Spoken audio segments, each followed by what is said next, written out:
বাড়িতে না ছেলে জাহান নামে থাক ছেলে মানে আমার বেশি না আমার 3 কবুল বলার আগে আসলেই ছেলে হবে।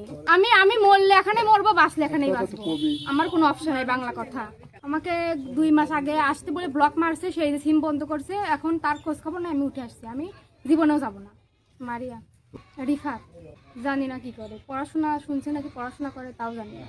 মানে একটা মেয়ের সাথে একটা ছেলের কি সম্পর্ক থাকে সেটা বুঝেন না। এখনকার জেনারেশন কি রকম আমি বুঝি না, আমি অত বুঝি না, তোমার কাছে জানতে চাচ্ছি। মানে কি জানতে চাইবেন? মানে আমার সাথে সে ফোর্স নষ্ট করছে, আমার কাছ থেকে টাকা নিয়েছে, সে আমার বাড়ির সামনে হরেন দেয় বাইকের, সে আমার সাথে ঘুরছে ফিরছে, এই আর কি।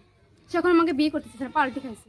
এসএসসি পরীক্ষা দিছি, রেজাল্ট বের হবে। ট্যালেন্ট আপনাদের সওয়াল যখন আমার কাছে তখন ঠকাতে পারেন না। ট্যালেন্ট আচ্ছা কই কুন্ডরিয়া হাই স্কুল। উদ্দেশ্য একটাই, কিসের জন্য উদ্দেশ্য? মানে কিসের জন্য একটা মেয়ে একটা ছেলের বাসায় উঠে আসে?